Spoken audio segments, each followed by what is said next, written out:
Hey, good morning, everybody. I'm Larry Jacobs. This is Pre-K-12 Education Talk Radio on May 23rd, 2023. Thanks for being with us today. And a huge thank you to my guest today. I'm going to bring on in just a few minutes Katherine Holden.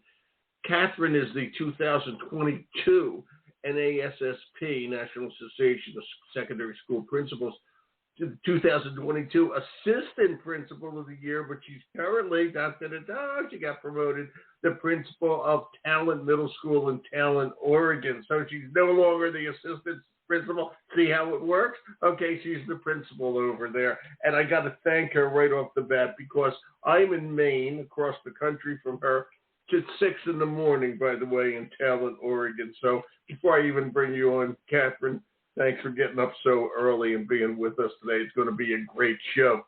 Okay, we're going to have a good time today. I want everybody to go over and check out what we do over at ace-ed.org. We're the American Consortium for Equity in Education.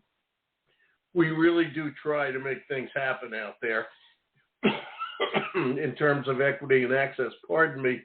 And we got a lot of information over at ace-ed.org, ace-ed.org. Everything over there is free for educators. Our magazine, Equity and Access, which is our online journal, you'll see the cover. Just click on it and read through. It's a good issue.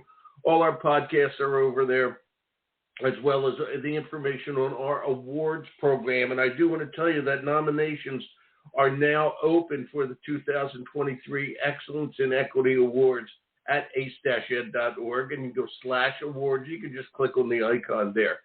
There were 160 plus nominees and over 50 winners in 2022, and we're looking to highlight and celebrate even more contributions this year, 2023. On our website, you'll find 29 categories dedicated to companies and organizations, products, and leaders, along with 15 categories for educators, paraprofessionals, and support staff of all roles. 20 of the categories are all new this year, so be sure to check them out. The nomination process, and this is important, is open until August 4th, but now's the best time. It's the early bird period, and that goes until June 2nd, and that gives companies the best pricing to be involved with our awards program. Okay, it's free for educators. You can nominate today over at ace-ed.org /awards, or if you have any questions, you can write us at awards@ace-ed.org, and we'd love to have you be involved. We had our issue, not the one that's up there now, but the one before this, all about the Equity Award winners, and it was just a beautiful issue with great people and great companies all doing great things for equity and access for kids and schools all over the country. Okay, enough of me blabbing. Let me bring on who's now at 6:04 in the morning over there. Okay, Katherine, are you there? Thanks for getting up so early. It's Larry here. Yes, good morning, Larry. It's so nice to be here. And the good news is I'm an early bird, so this is a perfect time for me to be talking. Well, yeah. In that case, you're going to get the worm, so congratulations on being the early bird. There we go. They always get the worm. Thank you. There you go. Yeah. Hey, first of all, congratulations on being last year's Assistant Principal of the Year for NASSP, and now you're the Principal at Talent Middle School. So you got a big promotion there. Congratulations. That's great. Oh, thank you. Thank you so much. It's been quite an honor all around, and yes, moving into this position has been very exciting. Yeah, and I bet you're good at it, too. We're going to talk about all the things that make you good at it today. It's just great, and I got to thank my friends over at NASSP.org for helping me put all of this together. Okay, I had never heard, just like you never heard of where I live. I live in a little town called Cornish, Maine, 3,000 miles from you. Okay, and you live in a small city, from what I can gather, called Talent, Oregon, which I had never heard of. And I took the time to look on the map today, and you're about 4 hours south of Portland, just basically on the California line. Am I right? Did I get that right? You got it right. Yep, we're in Southern Oregon, so just like you said, just over the border from California, and wow. Kind of a Southern Oregon region. So there's a number of towns, and Talent happens to be one of the smallest ones in this region. How many kids? How many? What's it like? What's the town like? Is it real small? Yeah. How big? Talk about it. Brag. Talk It is about pretty small. Yeah. It's along the Interstate 5 corridor. So Ashland is the town that I was working in. It's kind of a liberal arts city with a small state college in it. And then as you go up by 5 just a little bit, you get to Talent, and then Phoenix, which is another kind of small town, and then Medford is the kind of larger Medford, the big city in the region. Everybody knows Medford. Okay. Especially if you need to shop. And so Talent Phoenix is the district I work in. So we're kind of a combined two small towns right there. That, just a lot of good people living there, but definitely lower income. And just working hard to contribute to our community for sure. Absolutely. And our district has one high school, one middle school, and then 3 elementary schools make up the Phoenix Talent School District. And is Phoenix PH or FE? Which Phoenix is it? Spelled just like the big Phoenix in Arizona. Yep. Just like the big Phoenix. Okay, thank you very much. Okay, and I wanted to ask you this, and I had a note here about this, and I know you're principal of the middle school there. Again, congratulations on that. But I had a note here that somebody, as we were preparing the show, that there was a fire in town, and the community really suffered from a big fire. Is that correct? Yes. No. In 2020, just as the school year was starting, I was working in Ashland at the time, but it was literally the first day of school that we had all were jumping on for distance learning. So as you can imagine, the community was already impacted, and educators were already going through a lot. And sure enough, just a fire started in a field just south of Ashland, and the wind that day was very intense, and it was very warm, very unusual kind of warm wind on a September day, and the wind picked up. It picked up this fire, and it just traveled up the I-5 corridor right through really the center of Talent, Oregon, and then through Phoenix and through parts of Medford, and took out over 2,000 structures. So hundreds of families were displaced from. It was heartbreaking for the community. Terrible. I'm embarrassed. I don't remember that. It's 3 years ago. Forgive me. I'm across the country, but I don't remember that horror. Okay, reading about it, and I'm sure I did when it was going on. But oh my Lord, that's just terrible. I hope everybody's all right. And that was right with the pandemic. What a disaster! Correct. Yes. Oh my Lord. It was really compacted some major trauma for the community, and certainly the kids that I work with every day. It was called the Almeda Fire, and it just says. But the Phoenix Talent School District came together in an incredible way to support their families. They really just did everything possible to set up emergency shelters, and then over time, resource banks, and they continue to keep their families close, even though many of their families were now displaced into other communities throughout Southern Oregon. They were busing students, daily. There was little bands. There was administrators and district office staff who were going to pick up kids. So their goal was to support their families during that time and keep them based in the district. So it was a huge back effort. And forth. Wow, huge! And congratulations everybody who pulled through on that. Okay, and I know you're probably still rebuilding. It's not that easy to do. Is it a mostly agricultural community, or is there a lot of industry over there? Agriculture, some industry, and then also kind of a large medical. Medford has a number of 2 different hospitals that kind of serve the whole region, so a lot of folks work in that. And then Southern Oregon University and Rogue Community College are also sort of part of the workforce for this area as well. Yeah, I'm just trying to get a picture. I don't know that part of the world at all, just like you don't know southwestern Maine, where I live.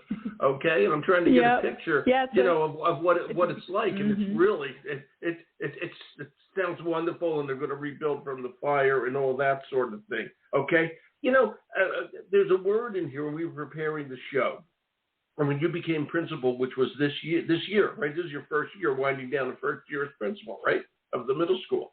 Correct, Katherine? Yes, last year, I moved from the assistant principal from one district. So I was in a different district last year, and then moved into the principal of Talent Middle School in the Phoenix Talent District this year.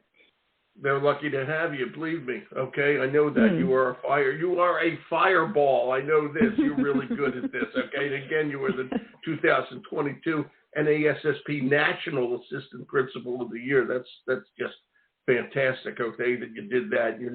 where you are.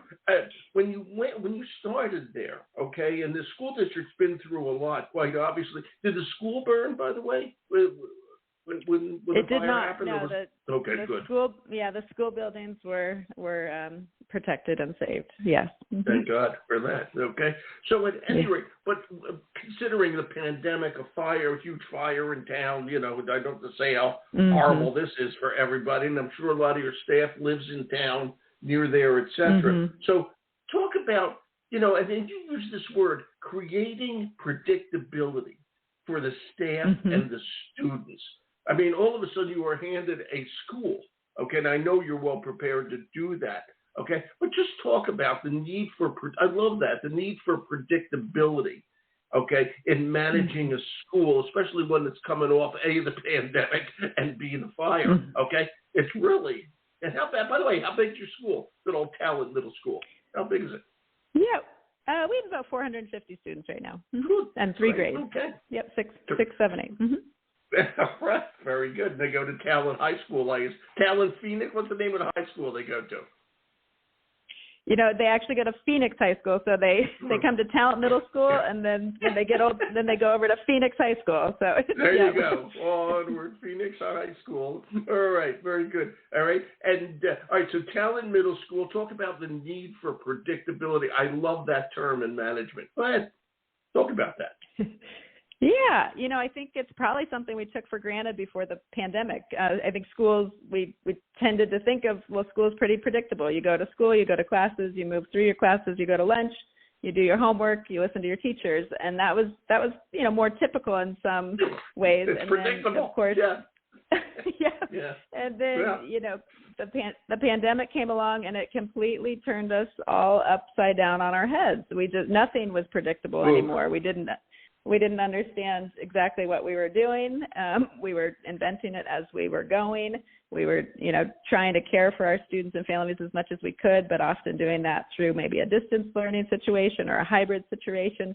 And each one of those things felt unpredictable. And I think we all as educators experienced this feeling of how it is when you don't really know what's coming, even maybe day to day sometimes, and how hard that is for, our minds and bodies to feel settled and ready, certainly to learn, which then we can understand for our students made it much more challenging for them to be present with their school experience. And so for me, as I came into this new position, and like you said, Larry, I appreciate your belief in me, but it was a new situation for sure, coming into a community that had experienced so much unpredictability and trauma. It's traumatic. I mean, there's no other word to describe it. A fire in the pandemic is a traumatic experience. And here's Ms. Holden coming in. All right, is it Dr. Holden or Ms. Holden? I don't even know. Ms. Holden. Yep, you got it. Okay, yep. I want you to know that if you apply to the University of Larry, I will give you a doctorate by this afternoon. No problem. Thank you. Okay, no problem. Call yourself Dr. Holden from now on. Okay, very simple. On Twitter, it's 140 character doctoral thesis. That's all you need to do, and you'll be Dr. Holden by this afternoon. And put a 3-hour time difference, no less. At the University of Larry, I'll even send you a letter sweater. Okay, so go ahead, Ms. Holden. Yeah, go ahead. Oh, well, thank you, Larry. You're welcome. You're welcome, Doctor. So coming into this, yes, it was collective trauma for sure with the whole community. So my goal really was just to create literally a predictable environment that the students, I wanted them to be able to come into school, know what was expected, and feel a calm and feel a sense of comfort because of that. And so it was from the beginning, really day one. I just remember saying, I just want to create a calm, comfortable, predictable environment that feels safe and then can be effective for learning. And that was the mantra that I spoke to staff about every day, and parents and students. And really we started with just, again, coming back to kind of our foundation. I asked teachers to really think about their classroom routines, what I call student habits in terms of what they want from their students and what they want to develop in their students when it comes, between literally the students walking into their classroom. What do they expect from the students in that moment? What do they expect from the students throughout the time in the classroom? And so we did student habit rubrics that really clearly outline those expectations for students. I've done a lot of rubric work over the last 10 years. And so helping teachers get clear so that they can then be clear with their students. I think sometimes in education, too often teachers might say, well, I know it when I see it, but we really need to get clear with our students about what that looks like so that students can be successful. Right. And then use those same talking points. I agree with you. I always say, and I just have to interrupt. I always say a lot of education is anecdotal. Okay, you just kind of feel it, you know it, you see what's going on. You may not be able to put it into words, but you know it. Okay, that's an educator. There's an art to that. Okay, and it comes with years of experience. But when things are turned upside down, okay, we have to get that's why I love what you did. You have to get the things right in order and make them work so that everybody's not running willy-nilly according to their instinct, okay? But that there's a pattern in there that we feel comfortable with.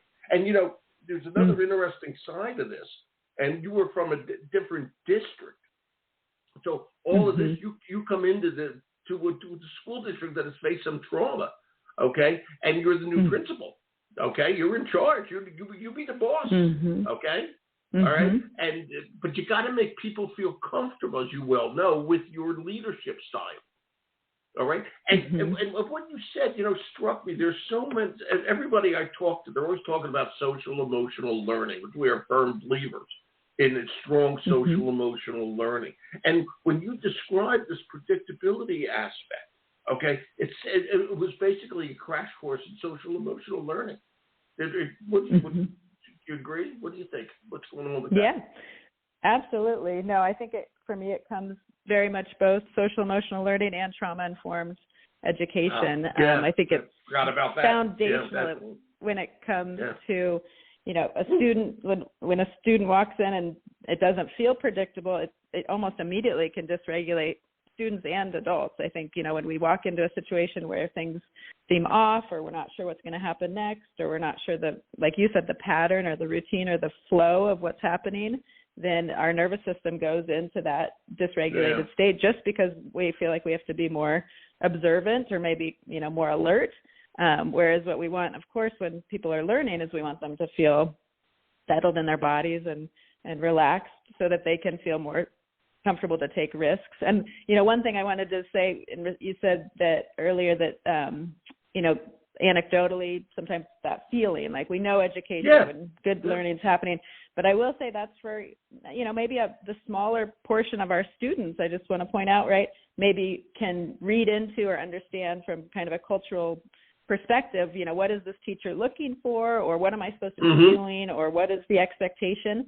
And I think as educators, we need to broaden our perspective when it comes to culturally responsive teaching too, and thinking about, we have different kids coming from all different walks of life, different cultural backgrounds, and it may not be as obvious to all of our students, what it is a teacher is looking for. And so again, that's where I really encourage educators to articulate what they're looking for, whether it's a content skill or whether it's a behavior, so that we can be culturally responsive when it comes to knowing that not all students walk into our classrooms kind of inherently understanding what it means to be a student or what the teacher is looking for. I think it goes back to, again, creating that safe, predictable, comfortable environment for our students who, when they're in our classrooms, they feel like there is a support net around them so that they can be successful. They want to try, they want to take risks, they want to have a growth mindset, and it just builds from there once you've created that atmosphere.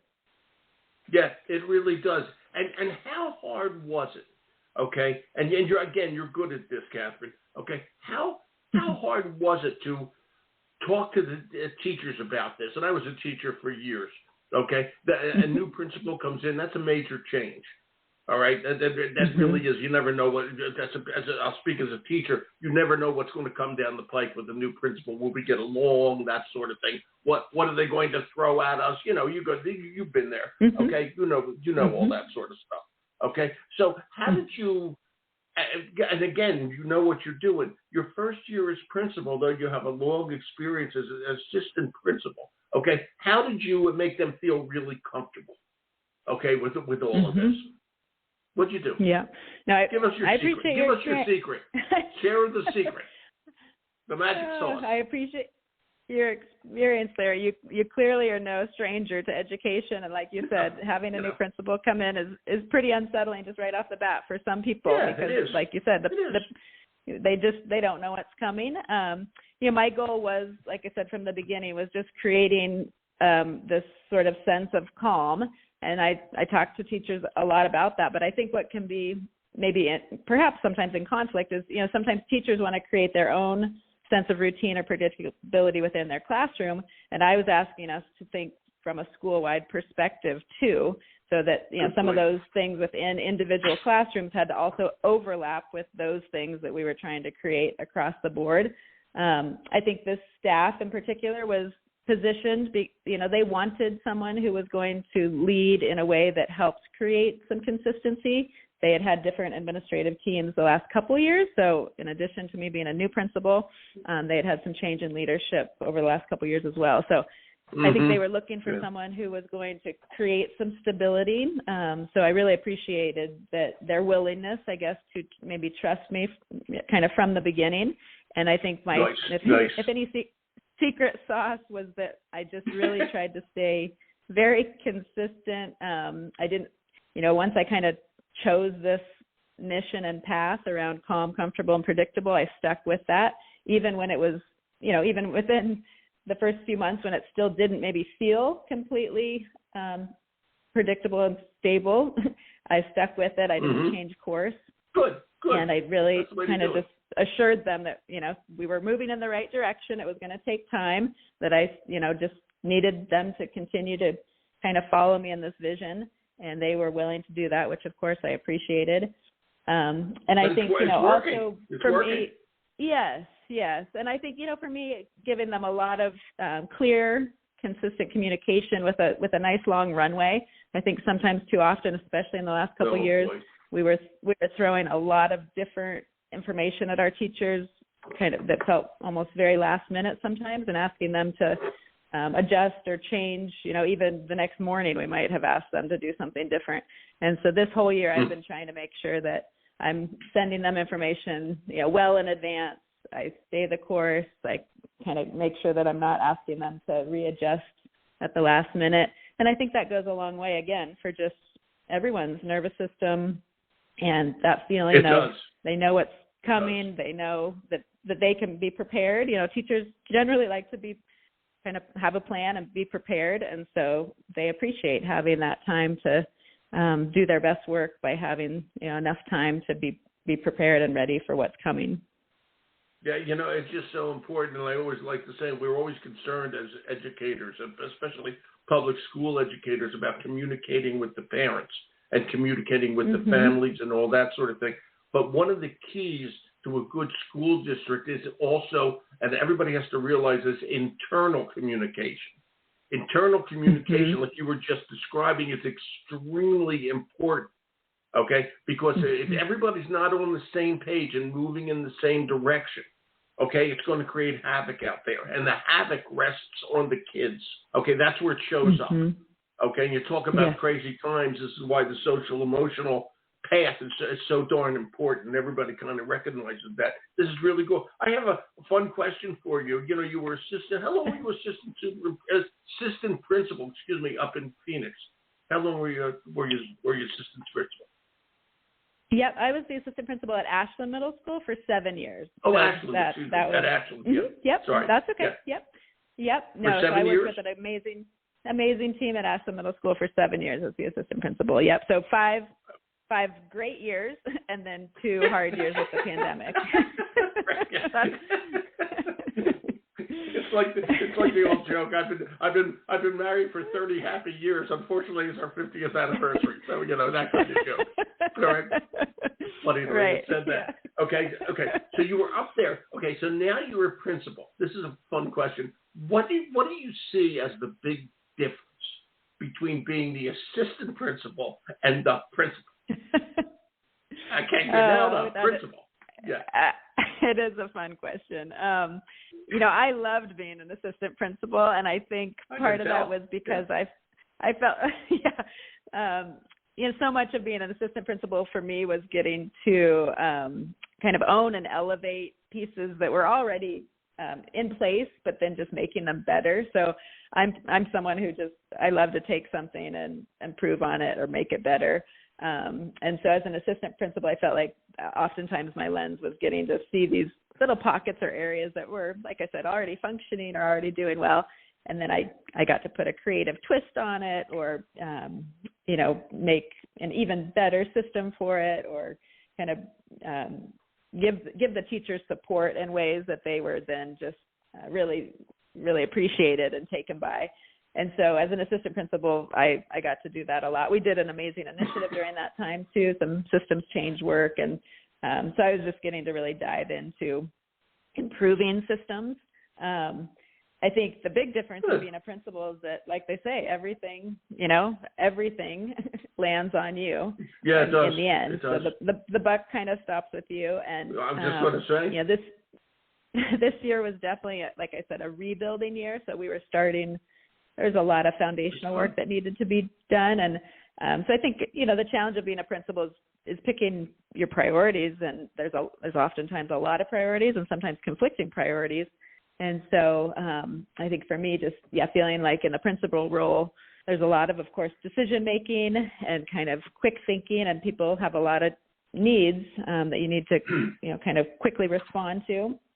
And so it's, I've had to just stay, very focused and very committed to kind of, like I said, that one clear path.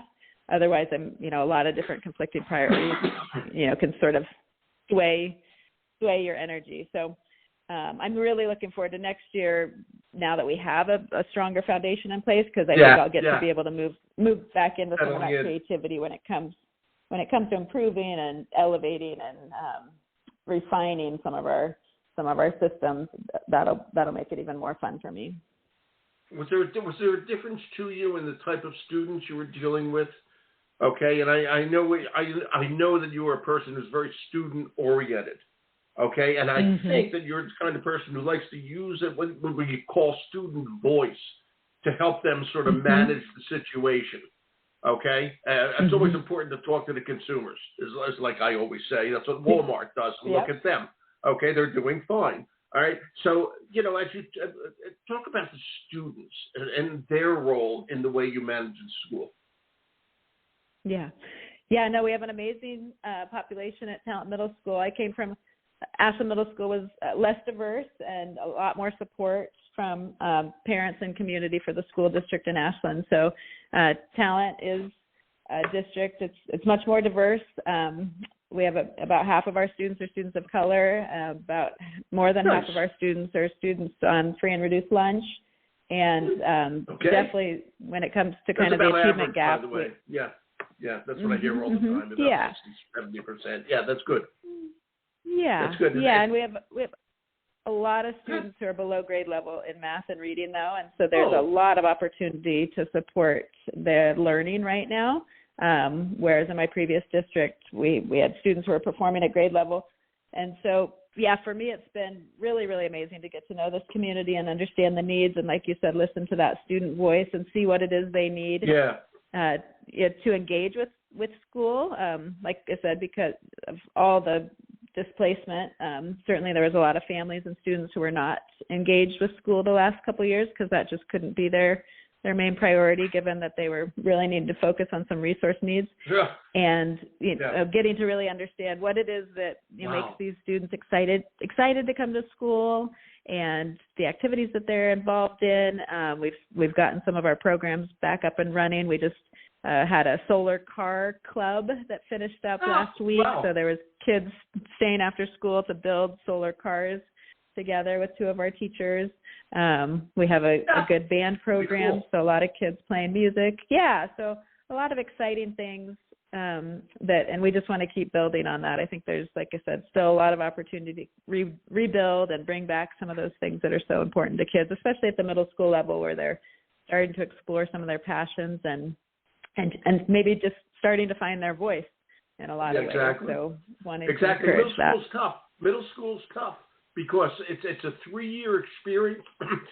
Excuse me. The first year you're new, and the last year you're planning on leaving to go to the high school. So there's really exactly 1 year where you're settled. That's why middle school, one of the reasons it's so tough.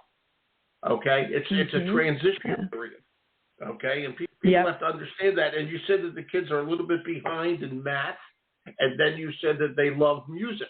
And I remind everybody who says that music is mathematics. If kids love music, jump on it. They'll learn mathematics. Get that music teacher involved with the math teacher. Okay, I'm telling you, they love it. Yeah. Okay, that's a great point. The two go so well together. Okay, it sounds like you really got the school humming and just moving along perfectly, Katherine. And I just want to give a plug here as we wind down. NASSP at NASSP.org, the National School Leader Conference, okay, is this July in Denver. Okay, it's called Ignite 2023. Okay, you going to be there? Are you planning to go? Yes. Yeah, very much looking forward to it. Great, yes, great. It's a great opportunity. Yeah. Mm-hmm.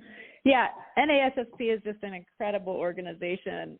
This year, through the award, I've gotten to attend four different events, and every single time I'm just so grateful for the quality of programming and the speakers that they bring in. And it really, as an administrator, like you pointed out, it can be we face challenges every day, so it can sometimes be tiring work. And so to get to be with other administrators who really understand our story and our goals and what we're working towards and how challenging it can be sometimes.